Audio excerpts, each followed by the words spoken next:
Any elementary school kid can fold a paper crane, but in my hands, it becomes a life-saving tool. While Sarah wasn't looking, I quickly dropped the crane into the infirmary drain. The crane flowed straight to the yard's drainage system. I knew what that meant. The pipes between here and there were connected. I also noticed that thick power cable outside the infirmary window, leading straight beyond the prison walls. So to escape this place, the infirmary was our only way through. Because of the gang war, I'd made an enemy of T-Bag. The enemy of my enemy is my friend. Benjamin gave me back the pills. I finally passed Sarah's test, but getting Lincoln out with me, going through the yard would be too obvious. I had to dig a tunnel from our cell straight to the infirmary. I pulled out the bolt I'd taken from the bleachers, started grinding it against the floor. Once it was sharp, I rolled up my sleeve, held it against my tattoo. Perfect fit. I slipped the bolt into the sink's drain plug and twisted gently. The screw came right out, but digging through a cell is massive work, especially with Sucre as my cellmate. I had to test if I could trust him. I planted a fake cell phone right in front of Sucre, then had Lincoln report him. The guards came straight for him, but this guy surprised me with his loyalty, risked solitary confinement and never gave me up. When Sucre discovered it was just soap-painted black, he was pissed, demanded to know what I was playing at. I had to lay out the whole escape plan, asked him to join us. But Sucre got even angrier, said he only had 16 months left, had a girl waiting for him, a whole future ahead, who would throw in with lifers like us. He didn't want to get dragged down, but wouldn't rat me out either, so he requested a cell transfer right away. Over the past few days, I'd seen someone visiting. The guy even brought a kid after the visit. Abruzzi looked like hell. I could read between the lines they were using his family to pressure him, forcing him to get that witness location out of me. He knew the toe. Cutting thing didn't work. I don't break under physical pressure. He had to try a different approach. When T-Bag came at me with that shank to avenge his boyfriend, Abruzzi dragged him into a room and beat the hell out of him right in front of me. From that moment on, the mob boss officially joined my escape plan.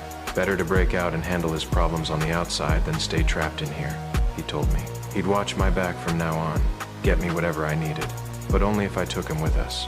Having Abruzzi's protection made life in here a lot easier. But then came something I never expected. Since Sucre transferred out, Bellic gave me a new cellmate, a psychiatric case. What made it worse? When I started digging at night, I'd turn around to find him staring at me with those wide, unblinking eyes. What's your problem? I got a neuroanatomic lesion affecting my reticular activating system. What does that mean? It means I don't sleep. I was completely screwed. If he never sleeps, how could I escape? I tested the waters, asked if he ever thought about getting out, what he'd want to do on the outside, but he just said. He was crazy. Didn't matter where he went. He'd just end up in some psychiatric facility anyway. I had no choice but to work around him. Got some chemicals from Abruzzi, squeezed out my cellmate's toothpaste, filled it with the compounds. Then in Sarah's infirmary, poured both chemicals down the drain.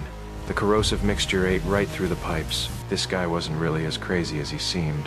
What was even scarier, he'd stay up all night, lifting my shirt to study my tattoos. He was completely obsessed with my ink. Started going completely mad, using his photographic memory to sketch my tattoos in a notebook. He was driving me completely insane. If this kept up, I'd be discovered for sure. Just then, my former cellmate Sucre came running back. Said he'd changed his mind, wanted to escape with me. Turns out his buddy came to visit. Said his girlfriend was shacking up with him now. They were getting married soon. Sucre couldn't wait another moment.